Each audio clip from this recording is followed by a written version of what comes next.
Adam McKay is on the line. How are you, Adam? How are you, sir? Thank you for having me on, and congrats on the 24-hour marathon. Congrats on your book. Congrats on everything. Thank you so much. You did not wish me luck on my. You didn't say congrats on my on me being subpoenaed for the January 6th hearings. I didn't want to be cheesy. It's like if you have a friend that wins the lottery, you try and play it cool. Mm-hmm. But I'm just thrilled for you. I think it's awesome. I think like when I first met you years ago, I was like, someday that guy's going to get subpoenaed for a trial trying to deal with a coup of our democratic institution. Yeah. So I'm really so happy for you. Thank you. I had look, I feel like I got ripped off a little bit. When that guy with the podium was walking around, all these papers spilled off of it. And I bent down to pick up the papers. I didn't want anybody to slip. And he gets in all the photos. You can kind of see my hand in some of the photos of him. I saw you. I knew it was you. Yeah, you knew that was my hand. I have very recognizable hands. Thank you. Now, Adam, you've had quite the adventure of a year. You've had an exciting year. This past year, you made a movie that did what so many movies don't ever get the opportunity to do, which is get people talking about movies.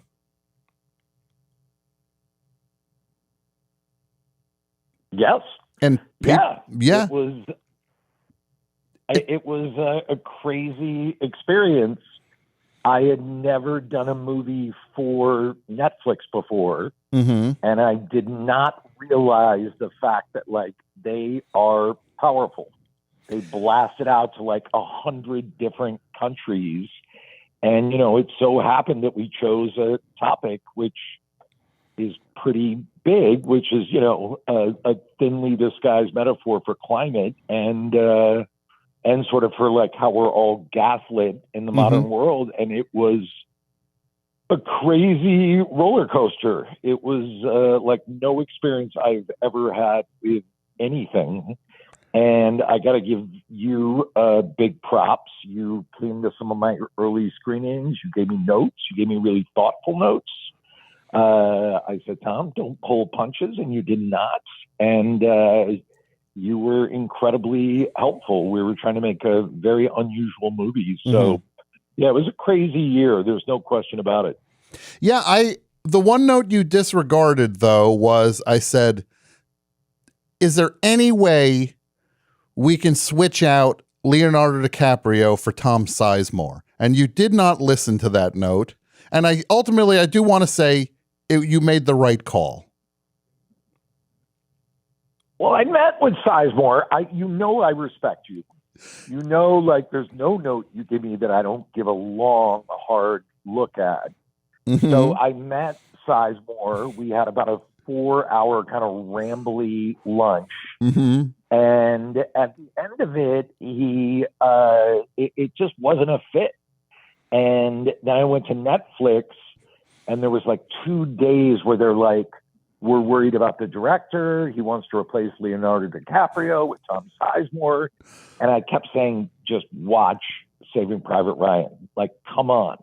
And they were about to remove me from the movie. Mm-hmm. And I did the old move that always works throughout life. I just said it was all a joke.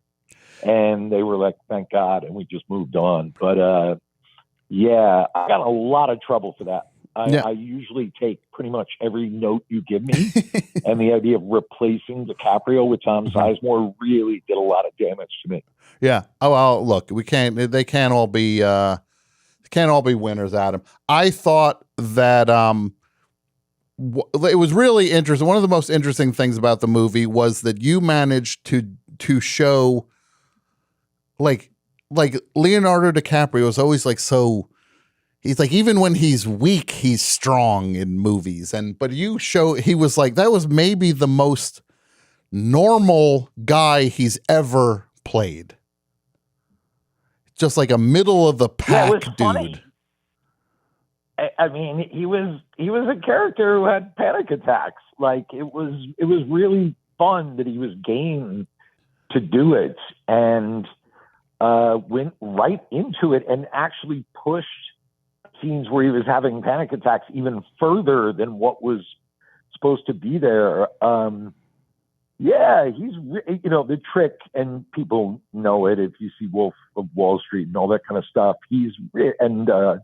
The Tarantino movie, he's really funny and really smart. I mean, he's acted in movies his entire life pretty much, and just a pleasure to work with. But yeah, I love that. Like, we wrote a character for him that had panic attacks, C-level professor at like Michigan State, and he was just like, yeah, let's do it. Yeah, it was amazing. And now, I mean, the movies of that size must be like some form of, it's almost like it seems like it's basically like you being the general of a military campaign to pull something off of that scope. Yeah, well, this one in particular was insanity because it was at the peak of the pandemic and also like leading into that election, which I think we've all kind of forgotten that we kind of knew that bad stuff was going to happen around that election. So we were filming in Boston, peak pandemic, by the way, pre-vaccine. Vaccine hadn't even come out yet. Yeah. And there's like ripples going on like, oh, American democracy could actually collapse. And so this one was a lot. This was like the Chosen Reservoir. If you had to compare it to a military campaign, this was like Passchendaele from World War One. This was muddy and ugly. Yeah. Like grinding every single day. I've never had an experience like this. I mean, it's the craziest movie making experience ever. And I know whenever I tell people this, they're always like, yeah, we all went through the pandemic. And I'm like, no, I understand. I'm not downplaying anyone else's crazy experience. But making a gigantic movie at pre-vaccine pandemic was very, very strange. Yeah, no, it's the filming, because filming is such an intimate experience ultimately, where people hang out and bond and connect, and that's how you pull the thing. That's how the thing gets built, and to have these automatic limiters put on the process must have been like you're walking around, I'm sure, in some sort of face mask, and you can't get the little hot dogs or whatever they're bringing around on set. You have to just get a bag lunch, I get, like, and eat in a bubble away from everybody. It's just like it goes counter to the creative experience. I like that. I like that in your painting, in your image of a film set, it's the little cocktail hot dogs. Yes, look. Around. Like somehow you've merged like the Dick Van Dyke Show sort of cocktail party with like a film set. Yeah. And they'll bring around the little cocktail hot dogs, and then you'll go over to the combination TV set, hi-fi, and you'll put on like Dave Brubeck. And sure. And then the little ladies in the kitchen cooking up some skirt steak, and we'll just have a good old dinner, and then the ladies will go do the dishes in the kitchen while the guys get the cigars and cognac out. Exactly. It's a film set. Yeah, that's how movies. I think that's like those. But you hear those stories are like those Richard Burton like on a set where it seems like they just did have a drink cart that got rolled around and it was just kind of like, my dear boy, it's time I get a little refreshment here. And then it's like, well, I guess we're not shooting for the rest of the day. Richard is thirsty. I mean, it seems like pretty much everyone that made movies up and by the way, I'm exaggerating a little bit, but not that much. Everyone that made movies up until like 1978 was drunk. Yeah. And then I've had friends too that have told me they worked with kind of old legendary actors and they were really excited and they get in the scene with them and start to improvise. And then the legendary actor just looks at them with glassy eyes and is like, why are you saying the script? And they're like, oh no. Yeah. That must be, yeah. I'm trying to think, what do you think would be the drunkest movie set? What would be, I'm trying to think, I could picture. The Misfits, right? What's that? The Misfits. So yeah. So late. John. Yeah. Late era Marilyn Monroe's final movie. Yeah, she's pills and alcohol. Montgomery Clift is definitely hitting it. I've heard a story from the Misfits that Clark Gable was talking. By the way, the Misfits has rounded into form very nicely with the horrible, grotesque turn that America has taken. Mm-hmm. Suddenly, the Misfits looks very appropriate. It's always been a controversial movie. Like some people hate it, some people love it. Yeah. Watch it now, and it fits like a glove for America. But the story I heard was Clark Gable was talking to John Huston in the middle of shooting, and Clark Gable said, John, what's the drunkest you've ever been? And then Huston was like, well, that would be yesterday. And Clark Gable was like, excuse me? And he was like, we were shooting what are you talking about, John? We were shooting the bar scene. He was like, I don't remember 1 second of it. And yeah, not remembering is usually a pretty good signifier that you might want to reevaluate some things when you don't remember a day of work. Yeah. And ironically, don't you think Arthur was probably a pretty drunken set? Like, probably. Oh, yeah. Even though the movie was a comment, kind of, about alcoholism, I'm assuming they were pretty smashed on that. Yeah. Oh, you know what it is? It's Blame It on Rio. Blame It on Rio is the drunkest movie ever. Because that's Michael Caine, Joseph Bologna. like those movies where they must just be like where Michael Caine is kind of just like that's back when like they would just have the dailies screen for everybody and they would just be bombed out of their gourd at the dailies afterwards. Like I think a lot of Altman movies were like that. Were like it's so funny you say that because my script supervisor, Kate Hardman, did Altman movies. And she said the Altman movies were, when they would do dailies, were like giant movable feasts. There was just food and people smoking joints and booze and people would just be hammered. Mm-hmm. She also said Altman movies were about the most fun movies ever to work on. But exactly what she described. Yeah. That sounds like a total blast to be in that world at that time. Do you look? Who knows what you're figuring out for your next thing? Just in terms of scope, do you have is it a different range that you want to work within? Because you couldn't get. I don't know how you could get any bigger unless two planets were going to smash into each other. Would be the only way I could think you could paint on a bigger canvas for your next movie. Yeah, well, I am wide-eyed, frozen in terror over the climate stuff. So mm-hmm. I'm always trying to find a way to do a different thing. Mm-hmm. And so, yeah, I'm working on 2 projects. I have a climate show based on the David Wallace Wells book, Uninhabitable Earth, that's kind of like a Black Mirror type anthology show. But each of them is like an hour long. They're almost like movies in a weird way. And then the other one I'm doing is I wrote two projects. The other one is kind of a dark comedy about our abjectly corrupt governmental system, how we've legalized corruption in this country. You know, America, if you look at the charts that rank corrupt countries, America's not that high. We're like in the middle of the pack. And the reason is we just legalized it. So I think I came up with a pretty funny way to kind of go into that. I would call them both mid-sized. Okay. Definitely, you're 100% right. Nothing can ever be as big as Don't Look Up.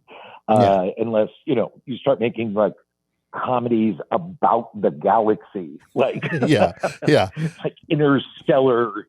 So yeah, no, these are definitely like mid-sized kind of projects, but I think pretty interesting. So I just went away and wrote for like 2.5 months, kind of hold myself up, and so now I'm submitting the scripts and stuff, so we'll see what happens. And then, we're always producing. We have a movie coming out in November called The Menu. That's pretty cool, with Ray Fiennes, Anya Taylor-Joy, kind of a dark comedy about a dark comedy / horror film about foodie culture. And then we have a documentary we produced coming out about the Falwell throuple. That's one of the craziest films you will ever see.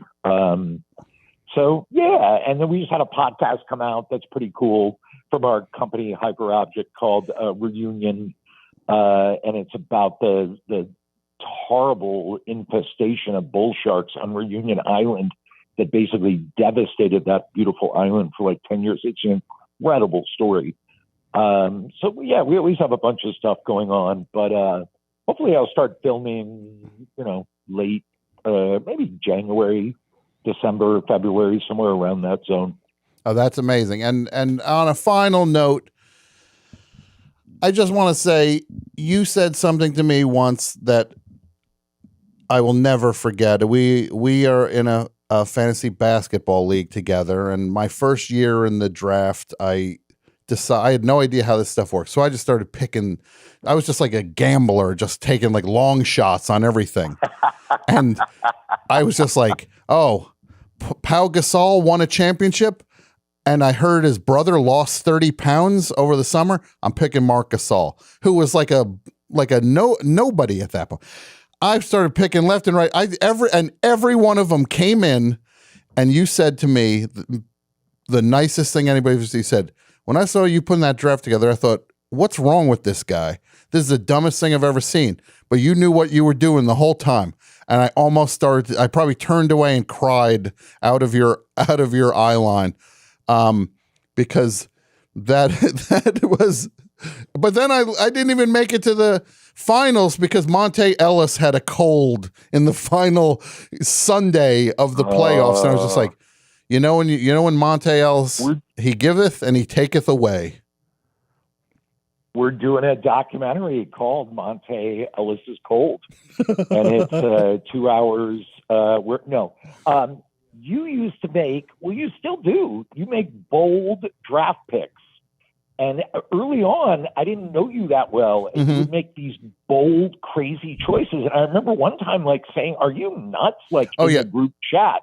You said, "Are you nuts?" And during the season, I was like, it was Serge Ibaka who I drafted. I drafted Serge Ibaka. And right Serge before Ibaka hadn't broken as a player yet. No. But you had seen something with him. And I was like, and by the way, I'm going to give you more props because you won the league several times. Scharpling can do the fantasy NBA. He's good at it. Thank you. And then after that, I never questioned you again. You would make weird draft picks, and I'd be like, all right, keep an eye. But now they just don't, I'm kind of like looking at this thing. I'm just saying maybe Jason Richardson might come back to the NBA. My 3rd round pick, Jason Richardson. Wait, did you hear something? He's like, no, I'm just riding a hunch. And then now I'm just awful. I can't give you a hard time. If Yeah. Tom Scharpling drafts Jason Richardson in the 7th round as a write-in draft pick, which I Yeah. don't even know if you Yeah. do, I'm going to keep my trap shut All right. because, I think I went after you hard on Serge Ibaka. I was Yeah. like, what are you? Because you picked him like 5th round. Yeah, I went for it. I He just had a wasn't even feeling. a starter. Yeah. And you were spot on. Yeah, He well- led the league in block shots. So respect. Well, thank Nothing you, Adam. but major respect. No, thank you, Adam. And I have this is how we do this. And I have nothing but major respect for you. And I appreciate That's nice. That's how nice. yeah. That's crisp. No, and I appreciate I felt like I could hear that snap. Oh. Like that was so crisp. that's how it's supposed we call it the celery wrap up. And when you do it right, it's like snapping a celery stick. Ooh, And God, that was tight. That was like watching like a 2-guard come off a pick yeah. with like a 1/4 inch between the pick and the pick. Can you have your engineers send me MP4, whatever you call it, of that exchange we just had where I said I respected you and then you were like, I respect you, like, or can we get an NFT of that? We'll get let's sell an NFT. So I don't know. I think it's high time you and I entered the NFT market. Just feels right in my bones. Let's go for it. No, Adam, thank you so much for checking in and being a part of this. I have 18 hours to go, and this it helps to have talked to you. Thank you so much, buddy. And I will talk to you. No shame. I know it's not original, Tom, and I know probably 10 other people have said it, but like a couple lines of cocaine, like just fuck it. Like you can do this. Look, from your lips to God's ears. I don't know. No, that's horrible to say that. As do coke. Oh, from your lips to God's ears, buddy. No. Well, I'll talk to you very soon. I appreciate you checking in. Awesome. All right. I love you, Tom. Be I love well. you too. Talk to you soon. Bye.